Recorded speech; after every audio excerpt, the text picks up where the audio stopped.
कर्म का ज्ञान कैसे हो सकता है, आज हम इस वीडियो के माध्यम से अपनी बात रखेंगे। जहाँ तक अच्छे एवं बुरे कर्म की बात है, सामान्य रूप से हर मनुष्य यह जानता है कि वह उसका कर्म अच्छा है या बुरा है। उसे यह भी ज्ञान रहता है सामान्य रूप से कि कौन सा कर्म अच्छा है और कौन सा कर्म बुरा है। किंतु इतने मात्र जान लेने से कोई भी व्यक्ति अच्छा कर्म करने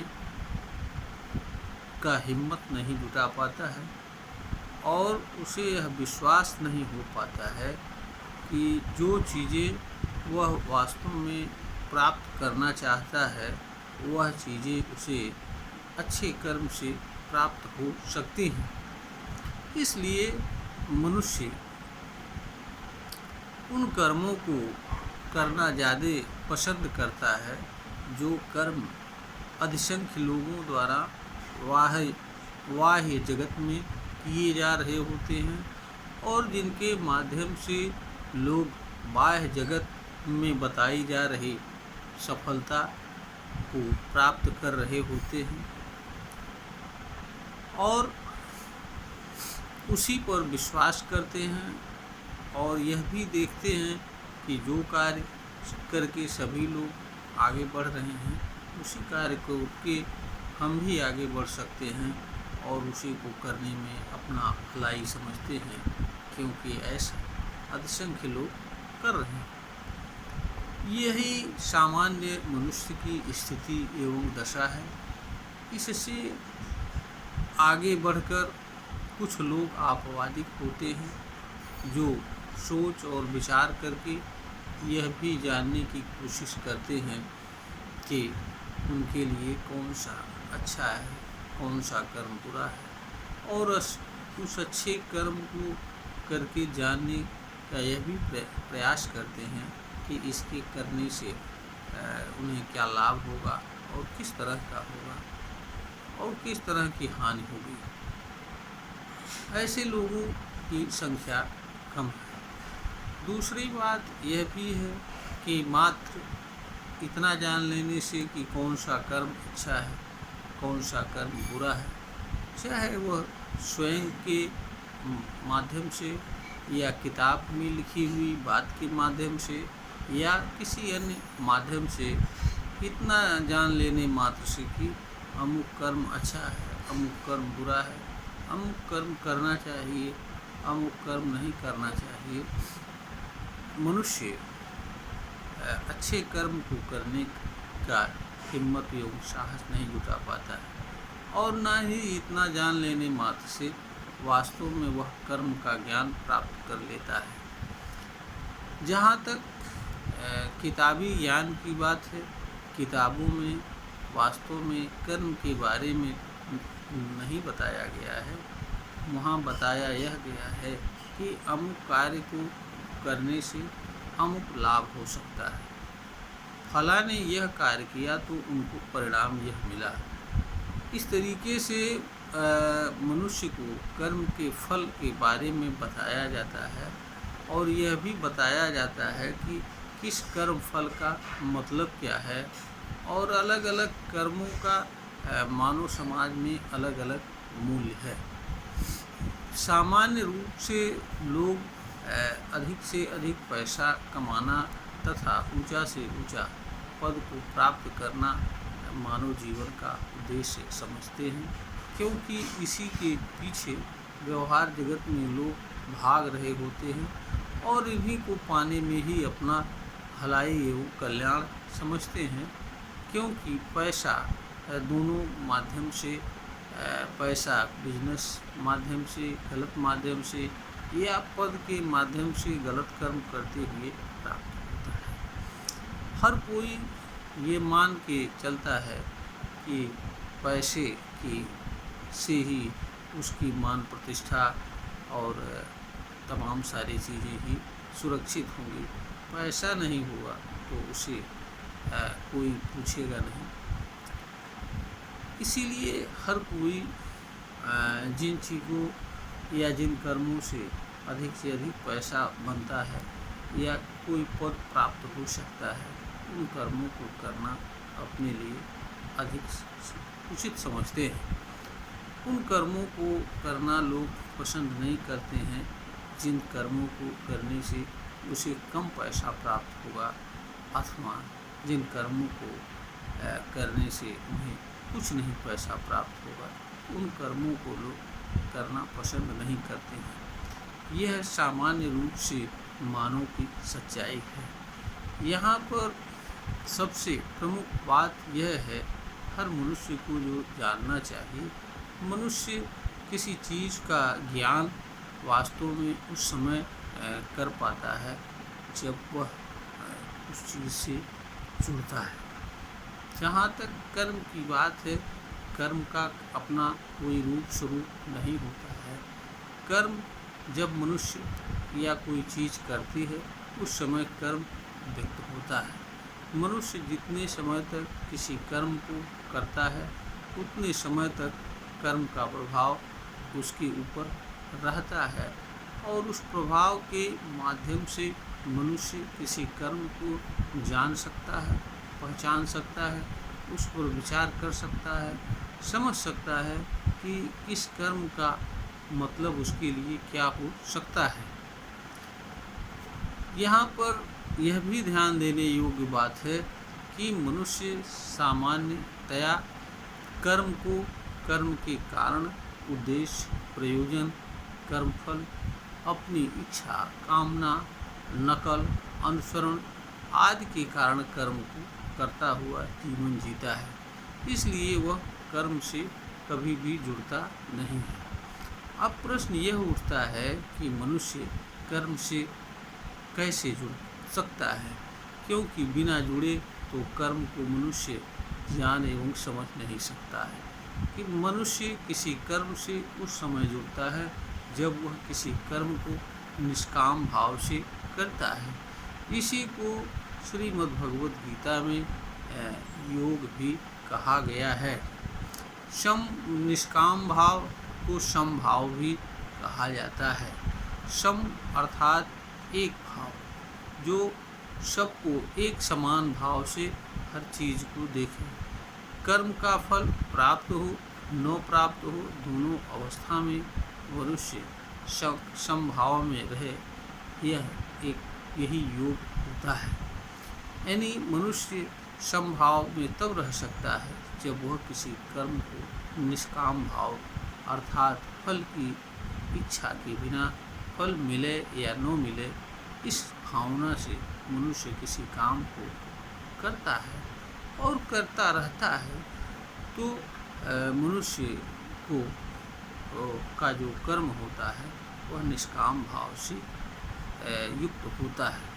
जब मनुष्य कर्म को निष्काम भाव से करता है, उस समय मनुष्य कर्म से जुड़ता है, और उस समय मनुष्य कर्म पर विचार कर सकता है, चिंतन मनन कर सकता है, और कर्म के हर पहलुओं पर जान एवं समझ सकता है, तथा यह जान सकता है कि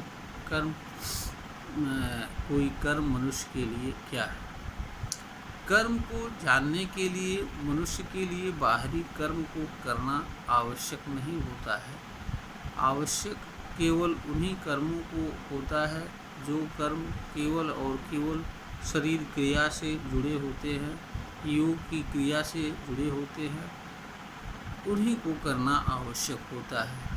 अन्य सारे कर्मों को करने के लिए मनुष्य उन पर विचार कर सकता है और विचार करके उनको जान एवं समझ सकता है, क्योंकि मनुष्य जो भी कर्म करता है उसके पीछे कोई न कोई विचार होता है, और मनुष्य जिस कर्म को शरीर के रूप में, शरीर के माध्यम से संपन्न करता है, उस कर्म पर मनुष्य विचार करके उस भावना से कर्म से जुड़ सकता है, और जुड़ करके विचार करके मनुष्य जान सकता है।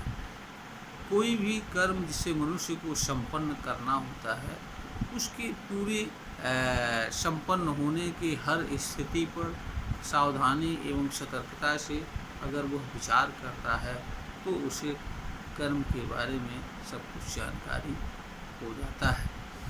कर्म चूँकि संपन्न होने पर ही मनुष्य उससे जुड़ता है, इसलिए जब कर्म करता है तब भी मनुष्य कर्म को जान सकता है। कर्म के बारे में यहाँ पर ध्यान देने योग्य बात यह भी है कि मनुष्य कर्म का ज्ञान पढ़ कर के, सुन कर के, किताब में लिखी हुई बात को पढ़ कर के या किसी को किसी तरह का कर्म करते हुए देख कर के कर्म की जानकारी नहीं प्राप्त कर सकता है, क्योंकि इससे मनुष्य कर्म से नहीं जुड़ता है, अपितु कर्म के संबंध में किए जा रहे कर्म से जुड़ता है। मनुष्य कर्म से तब जुड़ता है जब वह स्वयं किसी कर्म को करता है, क्योंकि कर्म मनुष्य से उस समय जुड़ता है जब मनुष्य कर्म करता है। बिना कर्म किए मनुष्य किसी कर्म से नहीं जुड़ता है, इसलिए बिना कर्म किए मनुष्य कर्म की जानकारी प्राप्त नहीं कर पाता है। जो लोग किताबों में पढ़ कर के या कुछ बताई गई बातों के आधार पर यह बताने की कोशिश करते हैं या समझते हैं कि मुझे कर्म की जानकारी है, वास्तव में वह कर्म के संबंध में किसी के ज्ञान का सूचना मात्र जानते हैं।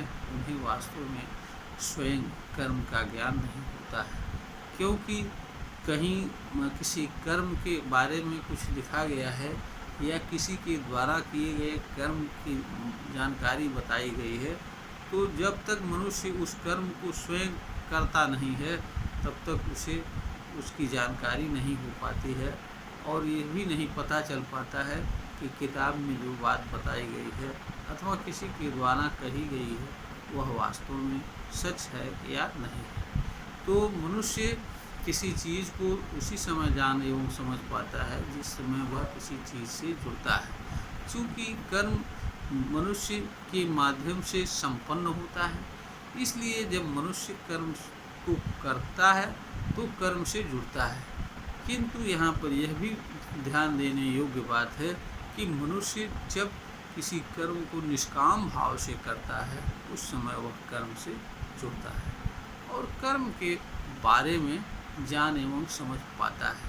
तो मनुष्य को अगर किसी कर्म को जानना है तो उसे कर्म को निष्काम भाव से करना पड़ेगा, तभी वह कर्म को जान एवं समझ सकता है।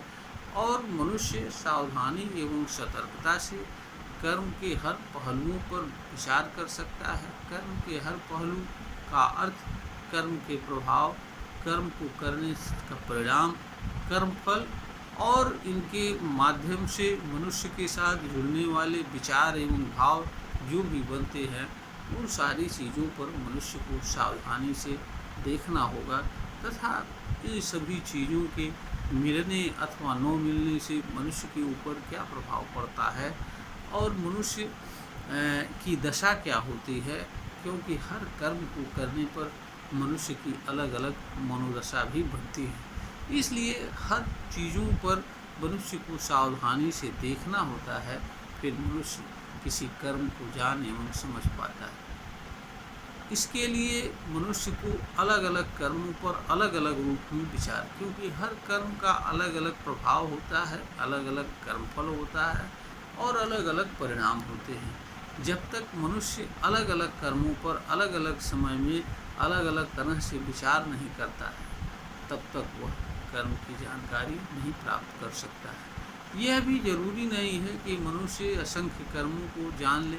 हाँ, मनुष्य के लिए इतना आवश्यक होता है कि वह जो कर्म करना चाहता है या जो कर्म उसके लिए करना आवश्यक है उसके बारे में उसको जानकारी अवश्य हो, क्योंकि अगर वो बिना ज्ञान के या बिना विचार किए हुए कर्म को करता है तो उसके परिणाम को भोगने उसे स्वयं होते हैं। इसके लिए कोई दूसरा उत्तरदायी नहीं होता है। दूसरी बात यहाँ यह भी है कि मनुष्य के बाहरी कर्म का परिणाम दूसरों पर भी पड़ता है। अगर कर्म का प्रभाव अच्छा नहीं रहेगा, कर्म के प्रभाव से दूसरे लोगों को दुख एवं पीड़ा पहुँचेगी, तो दूसरे लोग कर्म के करने वाले को प्रतिक्रिया स्वरूप किसी न किसी रूप में पीड़ा या दुख पहुँचाने का कार्य करेंगे, या कोई ऐसा कार्य करेंगे जिससे उसे पीड़ा एवं दुख पहुँच सकता है। इस तरह से अगर मनुष्य अपने कर्म से पीड़ित हो और उस कर्म के प्रतिक्रिया स्वरूप दूसरों के द्वारा किए जाने वाले कर्म से पीड़ा एवं दुख सहन करता हुआ जीवन यापन करे, तो हमारे ख्याल से इससे बुरी बात किसी मनुष्य के लिए और कुछ नहीं हो सकती है। इसलिए हर मनुष्य के लिए यह आवश्यक होता है कि वह जो कर्म करे उस पर सम्यक रूप से सावधानी एवं सतर्कता से विचार करके करे, जान करके करे, समझ करके करे, ताकि जो कर्म करता है उस कर्म से वह स्वयं प्रसन्न रहे, सुखी रहे, आनंदित रहे तथा दूसरों के आनंद एवं सुखद जीवन का कारण एवं आधार बने। यही वास्तव में मानव जीवन है, क्योंकि मानव जीवन का अर्थ सुखद जीवन से है और इस धरती पर हर मानव के लिए सुखद एवं शांतिपूर्ण जीवन जीने के अवसर एवं साधन उपलब्ध है और इस तरह की ज्ञान क्षमता भी हर मनुष्य के पास उपलब्ध है। मनुष्य अज्ञानवश इस धरती पर सुखद एवं शांतिपूर्ण जीवन जी नहीं पाता है। इसे मनुष्य को समझना चाहिए और मनुष्य के सुखद एवं शांतिपूर्ण जीवन का आधार उसका अपना ही कर्म होता है, क्योंकि दूसरों से वह किसी अच्छाई की उम्मीद नहीं कर सकता है, क्योंकि जिन चीज़ों को वह स्वयं कर सकता है उनकी अपेक्षा दूसरों से उसे नहीं करनी चाहिए और न कर सकता है। हर मनुष्य अच्छा कर्म करते हुए जीवन जी सकता है, सुखद एवं शांतिपूर्ण जीवन जी सकता है, इसलिए वह इसकी अपेक्षा दूसरों से नहीं कर सकता है। और जो व्यक्ति जिस चीज़ को कर सकता है उससे अगर उसकी अपेक्षा वह दूसरों से करता है तो उससे मूर्ख एवं अज्ञानी व्यक्ति और कोई नहीं हो सकता है। यह एक सच्चाई है। यह वीडियो ज्ञानवर्धन है, बनाई गई है, प्रेषित की जा रही है। श्रोता को अगर ज्ञानवर्धन के योग्य प्रतीत होती है तो इसे लाइक करें, शेयर करें और सब्सक्राइब करें।